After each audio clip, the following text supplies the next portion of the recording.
اعوذ باللہ من الشیطان الرجیم بسم اللہ الرحمن الرحیم ان اللہ ملائکۃ یصلون علی النبی یا ایھا الذین آمنوا صلوا علیہ وسلموا تسلیما اللہم صل علی سیدنا مولانا محمد وعلی آل سیدنا مولانا محمد وبارک وسلم صلوا علیہ صلاۃ و سلام علیک یا سیدی یا رسول اللہ صلی اللہ تعالی علیہ وسلم۔ حاضرین، خانقاہ عالیہ خدا نمائیہ میں پیر طریقت خواجہ شریف خدا نمائی جو ہے آپ کو آداب دعا سکھا رہے ہیں، آپ اس پر عمل کی کوشش کیجیے۔ اللہ تبارک و تعالی جو ہے ارشاد فرماتا ہے ادعوا استجب لکم، تم دعائیں کرو میں دعاؤں کو قبول کرنے والا ہوں۔ اور اس کے علاوہ رسول پاک صلی اللہ تعالی علیہ وسلم نے بھی دعا کی فضیلت میں کئی احادیث ارشاد فرمائے ہیں۔ ایک مشہور حدیث ہے الدعاء مخ العبادات، دعا جو ہے عبادتوں کا مغز ہے، اس لیے دعا جو ہے مومن کے لیے نہایت ضروری ہے۔ رسول پاک صلی اللہ تعالی علیہ وسلم نے دعا کے لیے جو ہے بندوں کو بہت ترغیب دی ہے، اور ہر موڑ پر رسول پاک صلی اللہ علیہ وسلم نے جو ہے صحابہ کو اور امت کو جو ہے دعاؤں کا درس دیا ہے۔ رسول پاک صلی اللہ تعالی علیہ وسلم نے ایمان والے کی زندگی کے لیے دن میں کس طرح سے زندگی گزارنا چاہیے اور رات کی زندگی کس طرح سے گزارنا چاہیے، اس پر بہترین دستور اور بہترین جو ہے قانون اور بہترین سسٹم بنا کر کے دے دیا ہے، تاکہ جو ہے امتی کو جو ہے کسی موڑ پر جو ہے کوئی نقصان نہ پہنچانے پائے، کوئی نقصان نہ ہو اور وہ نقصان سے بچتا رہے۔ اسی لیے جو ہے رسول پاک صلی اللہ علیہ وسلم نے ان کو یہ طریقہ، یہ قانون، یہ دستور، یہ سسٹم دے دیا۔ جو لوگ رسول پاک صلی اللہ علیہ وسلم کے اس سسٹم پر عمل کرتے ہیں، اس قانون اور دستور پر عمل کرتے ہیں، تو وہ دنیا میں بھی کامیاب ہوتے ہیں، ہر موڑ پر کامیاب ہوتے ہیں، ہر جگہ کامیاب ہوتے رہتے ہیں، اور ہر جگہ جو ہے وہ دعاؤں کے ذریعے سے جو ہے اپنے مشکلات سے، اپنے مہمات سے اور اپنے پریشانیوں سے وہ بچتے رہتے ہیں، ہر نقصان سے وہ بچتے رہتے ہیں۔ دعائیں جو ہے وہ نقصان کے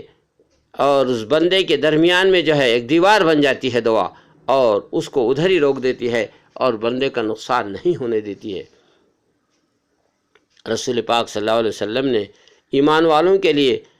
رات کا جو سسٹم بنایا ہے، رات کا جو دستور اور قانون بنایا ہے، وہ اتنا بہترین ہے۔ سرکار فرماتے ہیں ناموا فی اول اللیل وقوموا فی آخر اللیل، تم رات کے ابتدائی حصے میں سو جاؤ اور رات کے آخری حصے میں جاگو۔ حاضرین، تو رات کا ابتدائی حصہ جو ہے وہ 3 گھنٹے کا ہوتا ہے، سورج کے غروب ہونے کے بعد، کہ آپ فجر کی نماز پڑھ لو، دعائیں کر لو، وظیفے پڑھ لو، اس کے بعد کھانے پینے سے فارغ ہو جاؤ، ضرورتوں سے فارغ ہو جاؤ، عشاء کی نماز پڑھو، اور اس کے بعد جو ہے دعائیں کر کے تم اپنے بستر پہ آرام سے سو جاؤ۔ پھر اس کے بعد رسول پاک صلی اللہ علیہ وسلم نے آخری رات میں اٹھنے کا جو حکم دیا ہے وہ سورج نکلنے سے 2 گھنٹے پہلے کا وقت ہے، اور اس وقت میں بھی جو ہے سرکار فرماتے ہیں کہ قوموا فی آخر اللیل، تم جو ہے اب اٹھ جاؤ، اب سونے کا وقت نہیں ہے، تم کو ہم نے آرام سے خوب رات بھر سلا دیا ہے، اب اٹھو، اور اٹھ کر کے جو ہے اللہ کی عبادت کے لیے تیار ہو جاؤ، وضو سے فارغ ہو جاؤ اور نماز پڑھ لو، اور نماز پڑھنے کے بعد تم جو ہے زمین پر پھیل جاؤ اپنی روزی اور رزق حاصل کرنے کے لیے۔ اور اللہ تبارک و تعالی نماز پڑھ کے جب روزی حاصل کرنے کے لیے بندہ نکل جاتا ہے تو اس کے لیے پاکیزہ رزق عطا فرماتا ہے، واللہ خیر الرازقین، اور اللہ تبارک و تعالی بہترین اور پاکیزہ رزق دینے والا ہے، وہ تمہیں پاکیزہ رزق دے کر کے تمہارے گھروں کی طرف لوٹاتا ہے۔ تو عزیز اور دوستو، قرآن مجید بھی اس کی تائید کرتا ہے۔ سورہ جمعہ ہے، سورہ جمعہ کا دوسرا رکوع ہے، اس میں اللہ تعالیٰ ارشاد فرماتا ہے فَإِذَا قُضِيَتِ الصَّلَاةُ فَانتَشِرُوا فِي الْأَرْضِ، جب تم نماز پڑھ لو تو تو زمین میں پھیل جاؤ روزی حاصل کرنے کے لیے۔ پھر آخر میں اللہ فرماتا ہے لعلکم تفلحون، تو اللہ تبارک و تعالیٰ تم کو پاکیزہ رزق دے کر کامیابی کے ساتھ تمہارے گھروں تک لوٹائے گا۔ تو حاضرین، یہ دعاؤں کا نتیجہ ہے، یہ نماز کا نتیجہ ہے کہ تمہیں حلال اور پاکیزہ رزق اللہ تبارک و تعالیٰ عطا فرماتا ہے اور تمہیں جو ہے کامیاب زندگی عطا فرماتا ہے۔ جو لوگ اس سسٹم پر قائم ہیں وہ زمانے میں کامیاب ہے، ان کو کوئی پریشانی نہیں ہے، ان کو کوئی دقت نہیں ہے، وہ کسی کے سامنے ہاتھ نہیں پھیلاتے ہیں۔ جو لوگ اس سسٹم پر عمل نہیں کرتے ہیں اللہ تبارک و تعالیٰ جو ہے ان پر جو ہے اپنے روزی کے دروازے تنگ کر دیتا ہے۔ حدیث شریف کا مضمون یوں ہے کہ جب فجر کی نماز کا وقت ہوتا ہے اور تو اللہ تبارک و تعالیٰ فرشتوں کو جو ہے روزی دے کر کے بندوں کی زمین پر بھیجتا ہے کہ جاؤ ان کے روزی ان کو دے دو۔ جب فرشتے روزی لے کر اترتے ہیں دیکھتے ہیں کہ جو بندے دعاؤں مصروف ہیں ان کے جو ہے ہاتھوں میں ان کے گود میں جو ہے ان کا رزق عطا فرما دیتے ہیں، اور جو لوگ سوئے ہوئے ہیں ان کے دروازے پہ سے واپس لوٹتے ہیں اور اللہ تبارک و تعالیٰ سے کہتے ہیں کہ فلاں بندے جو بستر میں پڑے ہوئے ہیں وہ رزق لینے کے لیے تیار نہیں ہے۔ تو اللہ تبارک و تعالیٰ فرماتا ہے کہ ٹھیک ہے، ان کے روزی کے دروازے کو ایک سو تنگ کر دو۔ اس طرح سے جو ہے جو سسٹم کو توڑنے والے ہیں، جو قانون کو توڑنے والے ہیں، جو نصف رات تک جاگنے والے ہیں، جو YouTube, Facebook, WhatsApp, mobile, TV کے اندر اپنی راتوں گزارنے والے ہیں، ایسوں کے روزی کے دروازے تنگ ہوتے ہوتے روزی کے دروازے بند ہونا شروع ہو جاتے ہیں۔ پھر اب وہ ان کو سمجھ میں آتا ہے کہ ہم پر کسی نے کچھ کر دیا ہے، کسی نے جادو کر دیا، کسی نے کرنی کر دیا ہے، تو کسی مولانا کے پاس بھاگ رہے ہیں، کسی مولوی کے پاس بھاگ رہے ہیں، کسی پیر صاحب کے پاس بھاگ رہے ہیں کہ دیکھو ہم کو کسی نے کچھ کر تو نہیں دیا ہے کہ ہمارا روزی کا مسئلہ بند ہو گیا ہے،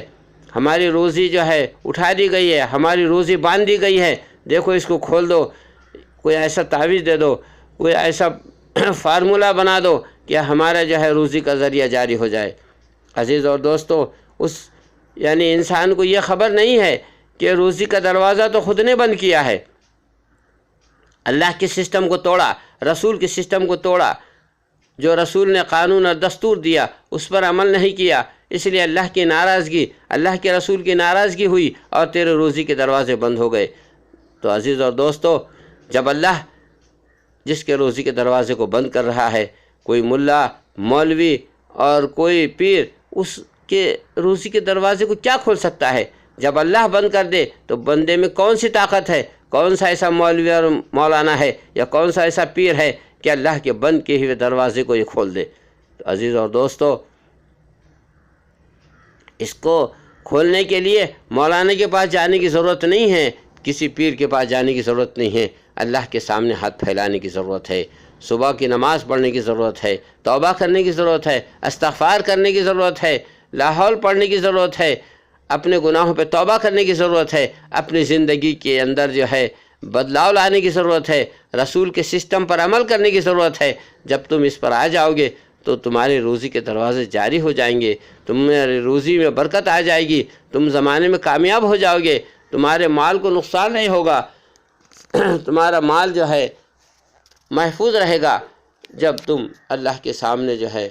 ہاتھ پھیلاؤ گے، دعائیں کرو گے، استغفار کرو گے، توبہ کرو گے، اپنے گناہوں کی مغفرت اور بخشش مانگو گے تو اللہ خوش ہو جائے گا اور سارا انعام تمہارے پر اللہ تبارک و تعالیٰ کرے گا اور رحمت چاروں طرف سے تم پر برستی رہے گی اور تمہاری زندگی کامیاب ہوتی رہے گی۔ تو عزیز اور دوستو، یہ میسج ہے خانقاہ عالیہ خدا نمایاں کی طرف سے، آپ اس پر عمل کرو اور عمل کر کے جو ہے اپنے رب کو راضی کرو اور رحمتوں اور اللہ کی برکتوں کے اندر جو ہے اپنے آپ کو ڈھانک لو۔ وآخر دعوانا ان الحمدللہ رب العالمین، استغفر اللہ ربی من کل ذنب واتوب الیہ، لا الہ الا اللہ وحدہ لا شریک لہ، لہ الملک لہ الحمد، یحیی ویمیت بیدک الخیر وہو علی کل شیء قدیر۔ اعوذ باللہ من الشیطان